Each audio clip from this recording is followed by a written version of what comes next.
Alright, here we are, end of the game. Prince Sauron, the end boss. As soon as I beat him, I finished the game.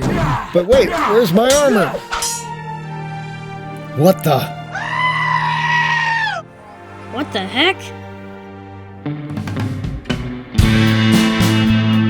Howdy folks, and welcome to Being Fun Gaming. And this is our review of Ravensword. I'd like to thank the publisher for providing me a review copy of the game prior to its release. It was developed by Crescent Games. It was published by those crafty guys over at Ratalaika. Did you hear that, achievement hunters? Ratalaika!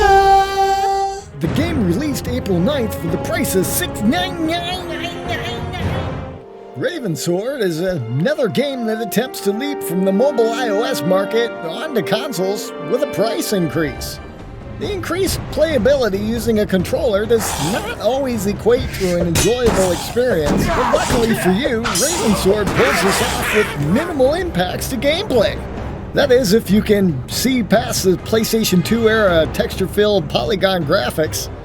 You know, I played a large catalog of these games when they were current gen, so suffering past the truncated gameplay engine is more of an afterthought to me than a thorn in my side. But don't get too excited, and be forewarned, this is not a remaster by any means. This definitely feels like a 9-year-old game that was ported right on over to modern consoles without much thought of polishing it at all. Come on, guys. Yeah, the years really haven't been too kind to you, old friend. Don't you know the stables wear a horse out faster than the road? Okay, so now that you've persevered my barrage of warning flares, I guess we're ready to talk about what this game actually offers. The similarities drawn between Ravensword and the Elder Scrolls series are numerous and blatant. Of course, it's not truly fair to say that every mystical open-world RPG containing swords, armor, and sorcery is an Oblivion clone now, is it?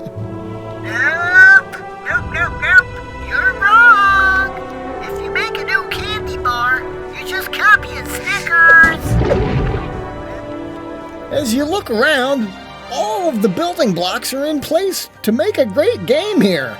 Towns filled with interactive buildings, NPCs peddling their wares in the marketplace and small shops. You'll even encounter wandering NPCs with side quests with quirky storyline banter. It's a far stone's throw from what Morrowind and Oblivion offered in the same time period, but if you still have to consider the hardware that this game was originally designed for. The environments are sparsely designed with minimal objects that you can actually interact with. Most interactive objects have these small indicators that kind of let you know that these are the droids you're looking for. Which is great because I stopped searching for hidden objects all over the place and secrets that just blatantly are not there. Normally, I find myself spending hours in open-world RPGs just wandering around the map, searching for behind little bookcases and waterfalls, just searching for little hidden rooms with maybe some special objects or secrets that just aren't quite blatantly looking at you in the face. You know, you just don't look a trick pony in the mouth. As much as this streamlined my gameplay experience, and it may have worked fine on the iOS platform, but I kind of feel like exploration is a huge part of this style of gameplay. Demerit! -1. Whoopsie. The player view can be switched between first and third person on the fly, and the player movements just felt extremely floaty and sluggish with combat animations. On the plus side, I was rather impressed with the background music to the point that I felt like it was almost sampled right out of the Oblivion series. Now, as for you achievement hunters out there, you may just want to let this Ratalaika title pass you by, as it sports a 3 to 4 hour completion estimate.